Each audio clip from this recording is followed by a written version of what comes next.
Next up, we have The Maze of Mayonnaise by Bossfight, featured in Geometry Dash, is my understanding. Once again, everybody, this is a Basterd's LFA, a layman-friendly analysis. I'm a professionally trained musician and composer, and my objective here is to explain things in a way so that you don't have to be one to understand what is happening here, musically. So, if you like the sound of that, make sure you're following the channel, subscribe to the channel, whatever channel you use, like the video, share the video, leave a comment, turn on notifications, become a member. Once again, everybody, don't forget to join the Discord server, the gaming channel, how to request songs if you're not on the live stream. I have a spiel for these and a bunch of other things at the end of the video, so stick around for that. Disclaimers showing on your screen right now, so go ahead and pause the video to read them in full. Otherwise, please be patient with me. I am acoustic and guitarded, so please keep that in mind. With that said, let's do this. The Maze of Mayonnaise. Let's see what you got.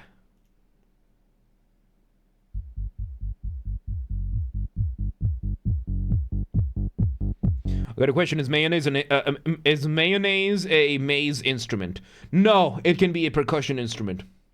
You can make mayonnaise not a maze instrument, but a mallet instrument. Mallet instruments.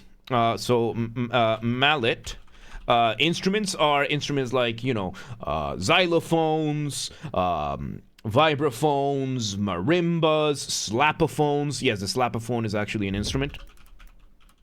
The slapophone is unironically an instrument, popularized, of course, by the Blue Man Group, which is just PVC pipes that you slap using mallets made out of plastic, and you just slap them with that.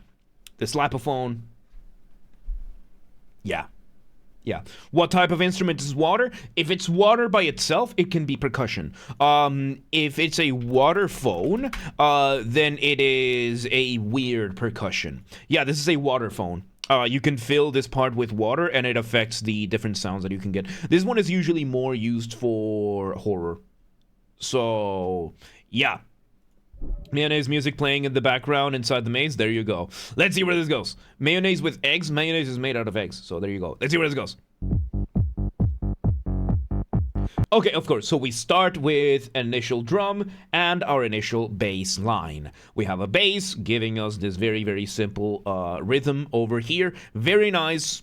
To an extent, I would say that it's giving us an initial riff. So a riff is going to be a version of a motif being the smallest version of a musical idea, the seed, the essence from which everything else comes from. It's then going to have an ostinato. Ostinato means that you're repeating it over and over and over again the same way, and then it's going to be played on a guitar, or a bass, or a keyboard, or whatever other contemporary band instruments we have. So, who said mayonnaise with eggs? Somebody on YouTube. Let's see where this goes. Oh, we filtered out, and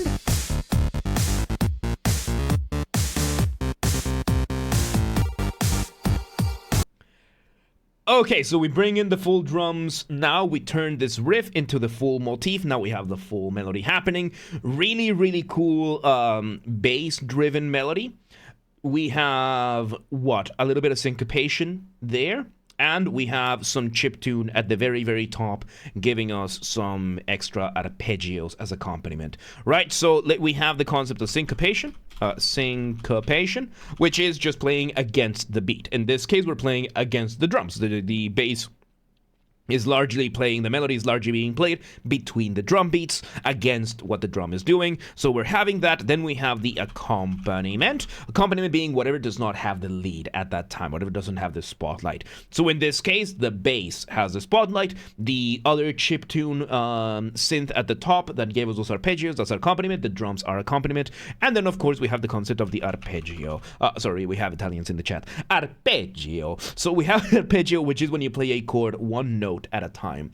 For example, here is C minor, and here it is arpeggiated. And in this case, we're doing kind of like a strumming arpeggio, where we're playing it very fast. Kind of thing. So we're having that. Let's see. Completely honest, very much a time capsule of this style. Nice, because yeah, this is very like retro. Like we're using chiptune. Like the sounds are very much something that you would find on like Nintendo, like an old NES, Super Nintendo, PlayStation 1 toss, right? So let's see where this goes.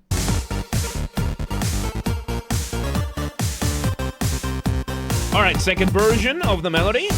So we repeat the melody. I think it's the same melody as before, but now we have an additional line up above giving us what is called a doubling. A doubling is when you have more than one instrument playing the same thing at the same time. So in this case, technically speaking, doublings, just as much as harmonization, these both fall under the concept of counterpoint parallel motion. So counterpoint being the study of melodies, how they are, how they interact with one another, how they develop, usually in the context of two or more at the same time.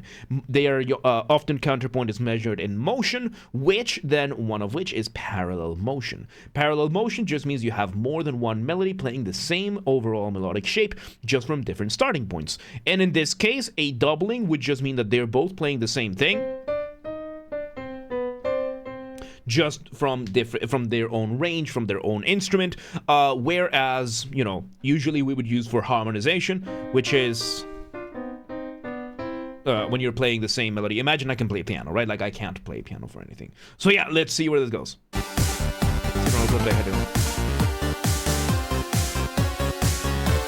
Nice zipping. Oh, nice percussion. Nice. Ooh. Okay, so we have a very, very cool moment here where we bring in a very nice drum fill. We engage in some rhythmic displacement, not entirely for displacing anything that is happening in the instruments themselves, but we are delaying the resolution of this whole thing, bringing in this new section. Really, really cool use of it. Let me go back a couple of seconds. Let's hear out this. Really cool. New version of the melody. Okay, and this melody, something that it had, is what in music is known as a pickup. Pickup. So, Royal Pluto, welcome today. How you doing? So, a pickup is usually when you play notes before your bar starts. So, in music, you have three components: melody, harmony, and rhythm.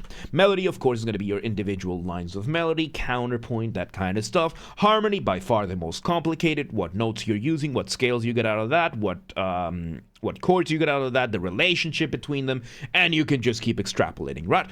And then rhythm is your use of time.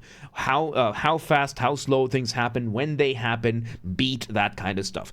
Rhythm is then subdivided into bars or measures, same concept overall, same idea, right? And then these are determined by a time signature plus your tempo, or BPM. BPM means beats per minute. Nowadays that we have mechanical metronomes, we can actually set like specific numbers to it. Back in the day, we would have what they were called tempo markings, right? Tempo markings would be like, oh, allegro, play this like happily. Maestoso, play this majestically. Andante, this is a marching song. Andantino, like a faster march. Largo, play it longly. Larghetto, like a little bit slightly faster than long. Vivace, play it very vividly, that kind of stuff, right? So in this, let's focus more on the concept of the time signature, right? So a time signature is going to be made out of two numbers: upper number, lower number. Upper number is going to be the number of beats that you have in a measure. Lower number is going to be the type of beats that the beat is gonna take for, right? So in English, it's pretty easy to remember. Whole notes are represented by number 1, half notes by number 2, quarter notes by number 4, eighth notes by number 8, 16th notes by number 16, so on and so forth. One whole note contains two half notes, one half note contains two quarter notes, one quarter note, two eighth notes, etc., etc. Now, a 4/4 bar therefore means that you're getting 4 quarter notes in a bar, which then that's what your metronome is going to take for. So you're going to have 1, 2, 3, and 4. Now, a pickup bar is a incomplete bar before the start of your piece. And you can add a bit of an extra melody before you start. So let's say we have a quick bar, let's say we have a couple of 4/4 bars, and we're gonna have the last bar be 2 beats of 4/4, and then we're gonna start with this kind of stuff, right? So we start with our bar here, 1, 2, 3, 4, 1, 2, 3, 4. And let's say we have here C major and G major for this one. So our chords are going to be C major and G major. So 1, 2, 3, 4, 1, 2, 3, 4, and then back we go to C major. Shimmy, welcome today. How you doing? Just added that song to your Spotify. Nice dragon fruit. So yeah, and the thing is here, if we were to make a melody, the pickup bar, the point of the pickup bar is that we can start the melody before we start playing the chords. So again, the chords 1, 2, 3, 4, 1, 2, 3, 4, 1, 2, 3, 4. But the pickup bar allows us to bring a melody before that. So we have 1, 2, 3, 1, 2, 3, 4, 1, 2, 3, 4, 1, 2, 3, 4, 1, 2, 3, 4, that kind of thing. So the concept of a pickup measure is when you have a melody, usually a melody that starts before the first measure. That's what we had here after the drum beat, which introduces the new version of the melody. Let's see where this goes.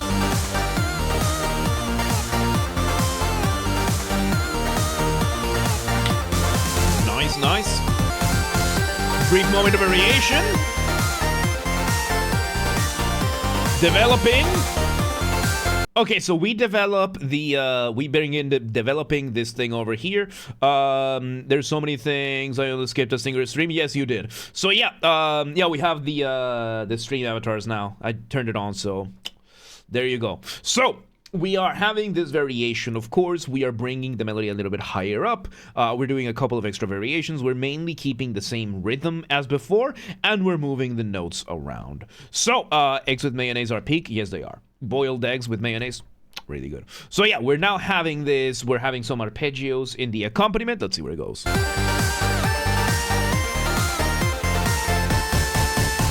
Really cool. There we go. We'll go back to the start of this melody. Nice. Critical. Roll back. Can you do that? We'll see. All right. You know what? Just for the sake of an experiment, let's see. Let's see. Does it do anything if I do it? Oh yeah. There you go. There you go. So it does do a thing. Look at that. Anyway, let's see where this goes. So we bring back this version of the melody. We finish it. Now we have the accompaniment doing the rhythm again. Similar variation to what we had before. Oh, and we have the bass. We bring back the original bass that we had at the very, very beginning. Bong, bong, bong, bong, bong, bong, bong, bong, that kind of thing. And now we are having, another accompaniment, the arpeggiated thing high above. Let's see where this goes. Little drum beat there to do some rhythmic displacement. Okay, so rhythmic displacement, right? Let's explore that moment, because now we brought in a solo. So rhythmic, that was my computer. Displacement is when, as the name suggests, you displace something in the rhythm so that something gets pushed back so that it sounds later, or gets rushed up so that it sounds earlier. In this case, what did we do? We did what is called a drum fill. It was just the drums giving us a little bit outside of the beat to bring in the next thing. Well, you're making, let me bring the concept of cadence, right? So when you're making music, you're doing one of two things. You're building tension, or you are resolving that tension. That point in between, we usually call the cadence. Now, usually this is something that you can achieve pretty easily in your harmony or your melody. Your chords can lead to cadence. Let's say we have here. You create the expectation to just resolve back. In your melody, you can do the same thing. You can do that kind of thing, but in the rhythm, when you are playing a drum, especially with a drum beat, how do you create cadence? How do you signify that you're looping back around or that you're changing things up? What drummers came up with is the idea of the drum fill. A drum fill is when you start playing outside of your drum beat. So if we bring a picture of a drum kit over here, let's see a view from above. We have this over here. This is an electric drum kit, a very fancy electric drum kit, but it gives you the idea, right? Usually you have here the bass drum or kick drum, you have the snare drum, you have the hi-hat, you have the right hat. And usually your drummer is going to spend playing most of the time kick drums, hi-hat and snare, or kick drum, ride, and snare to give you that that kind of thing. Then a fill is going to be when you step outside of that rhythm that you've been playing, of that beat that you've been playing, you mess around with the other ones to then bring in the next part, which is exactly what happened over here. Let me play it again. And I think that's a drum beat. We bring in our first solo. So when you're making music, you're doing one of two things. You have to keep a careful balance between what is familiar and what is new. Too much familiarity, too much of the same thing, too much repetition, you risk boring the listener, they tune out. Too much new material too quickly, you risk overwhelming the listener, they tune out. There is, however, one universal exception to any, regardless of style or genre, which is solos. You bring in a solo, as long as it sounds cool enough and it fits enough, you can get away with pretty much anything. Right now, of course, we're having a synth playing a variation of the motif at first, and then it's gonna go off. Let's see where it goes. Oh god, remind me to change the quote command from Stream Avatars. There now, you see, different melody, but we'll get away with it.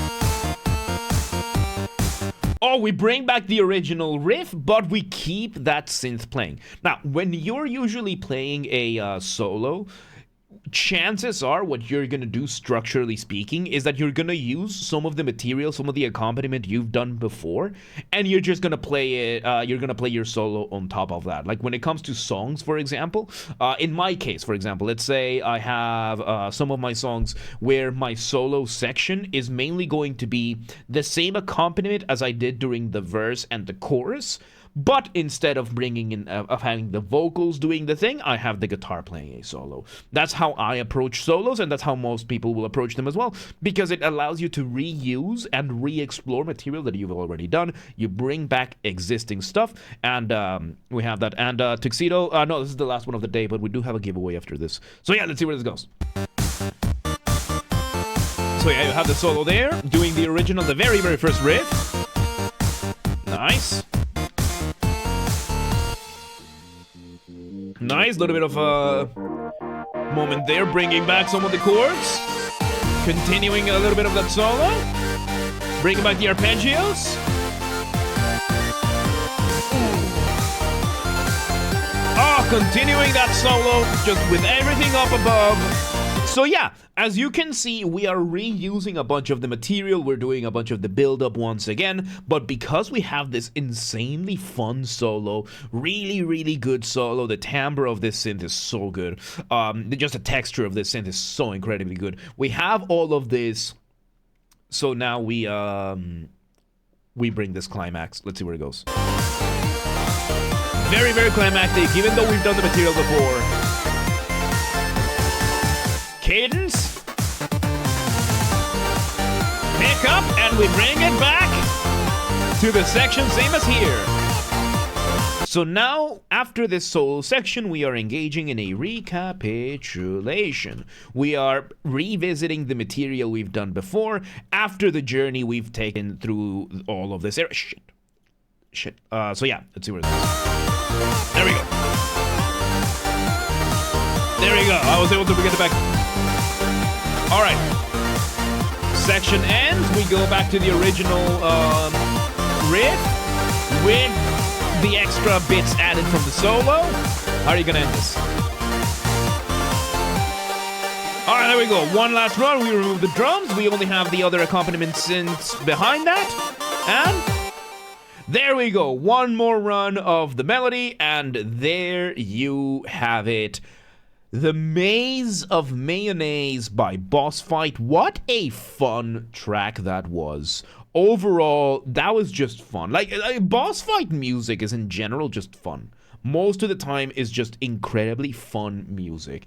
It's just... How would I put this? It's not like positive energy, it's just fun energy. It's high energy, fun. So yeah, there you go. There you go. That was The Maze of Mayonnaise by Bossfight, featured in Geometry Dash, is my understanding. Once again, everybody, this has been a Basterd's LFA, a layman-friendly analysis. I'm a professionally trained musician, a composer, and my objective here has been to explain things in a way so that you don't have to be one to understand what's happened here, musically. So, if you're watching this on the YouTube video archive thing, thank you for watching. Make sure you're following the channel, subscribe to the channel, whatever term you're going to use. Like the video, share the video, leave a comment, turn on notifications, become a member. Once again, everybody, make sure that you join the Discord server. That's where everything gets announced first, whether it is the streams going live, videos going up on the YouTube channels, or updates to the schedule, projects coming out, whatever it is. Everything gets announced first. Linked in the description. Make sure to also join because we hang out, we post memes, we steal memes from other people's servers, claim them as our own.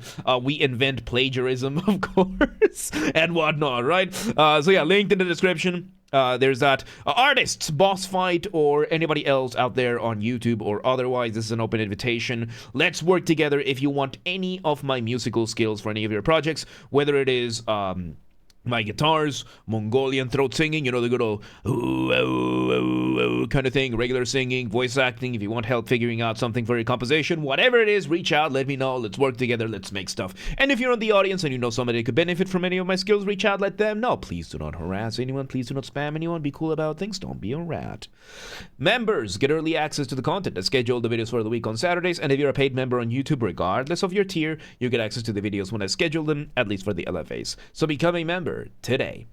If you want to listen to this without me interrupting every 3.5 seconds, I'll be linking in the description down below. If you want to request a song and you're not on the live stream, check the pinned comment on this video. It has the instructions on what to do. If you are on the live stream, hold on, because we do have a giveaway to do.